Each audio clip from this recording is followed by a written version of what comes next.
क्या आप जानते हैं कि जिस भारत में हम रहते हैं कभी वो साउथ अमेरिका, अफ्रीका और ऑस्ट्रेलिया के साथ जुड़ा था। यानी कोई इंसान चाहे तो चलकर भी इन देशों में जा सकता था। पर ऐसा क्या हुआ कि भारत इन सब से दूर होकर एशिया के साथ जुड़ गया।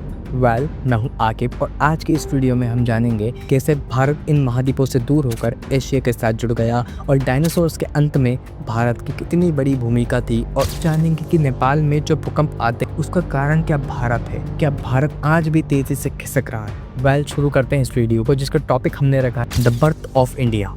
लगभग 25 करोड़ साल पहले जब सारे महाद्वीप एक ही जमीन पे थे, जिसे पैंजिया कहते थे, जब ये पैंजिया टूटना शुरू हुआ लगभग 17 करोड़ साल पहले। और ये इस टूटने से मेरा मतलब कि एक बार में टूटना, एक साल में टूटना नहीं, टूटने का प्रोसेस करोड़ों साल चला। तो जब ये पैंजिया टूटा तो इसके बने दो हिस्से, लौरासिया और गोल्डवाना। एशिया, यूरोप और नॉर्थ अमेरिका लौरासिया में आए, जबकि इंडिया, ऑस्ट्रेलिया, अफ्रीका और साउथ अमेरिका गोल्डवाना के हिस्से में आए। अब तक यहाँ क्लियर होता है कि कैसे भारत अफ्रीका, ऑस्ट्रेलिया के साथ जुड़ा था। उस वक्त इंसानों का जीवन धरती पर नहीं था। अब सवाल, जब उस टाइम इंसान धरती पर नहीं थे तो इस बात को किसने प्रूव किया है। इस थ्योरी को अल्फ्रेड वेगनर ने 1912 में दुनिया के सामने रखा था।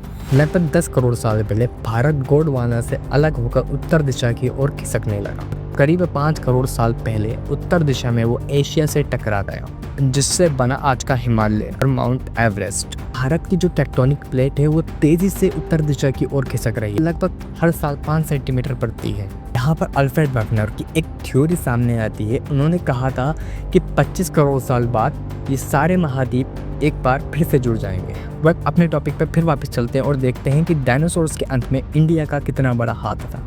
डायनासोर का अंत एस्टेरॉयड के टकराने से हुआ। उस टाइम इंडिया उत्तर दिशा की ओर बढ़ रहा था। ये एक अलग प्लेट थी जिसका नाम रखा गया है इंडियन प्लेट। भारत दक्षिण की ओर से उत्तर की ओर तेजी से खिसक रहा था। भारत में डायनासोर के अंत से पहले और बाद में एक बहुत बड़ा ज्वालामुखी विस्फोट हुआ, जिसे डेक्कन ट्रैप्स कहते हैं, और ये विस्फोट लाखों साल तक चला। धरती की सतह पर 2 मिलियन वर्ग किलोमीटर तक फैला हुआ लावा, भारी मात्रा में सल्फर डाइऑक्साइड और कार्बन डाइऑक्साइड निकला। ग्लोबल कूलिंग और एसिड रेन शुरू हो गई, और उसके बाद होता है उल्कापिंड का टकराव। डायनासोर्स का अंत सिर्फ एस्टेरॉयड से नहीं बल्कि एस्टेरॉयड प्लस डेक्कन ट्रैप्स के इफेक्ट से हुआ था। अब करोड़ों साल बाद इतनी मुश्किलों से आज जिस भारत में हम रहते हैं वो इस स्थिति तक पहुंचा है। वीडियो को लाइक और शेयर करना मत भूलिए, बाकी चैनल को सब्सक्राइब कर लो, तुम्हारा ही फायदा है।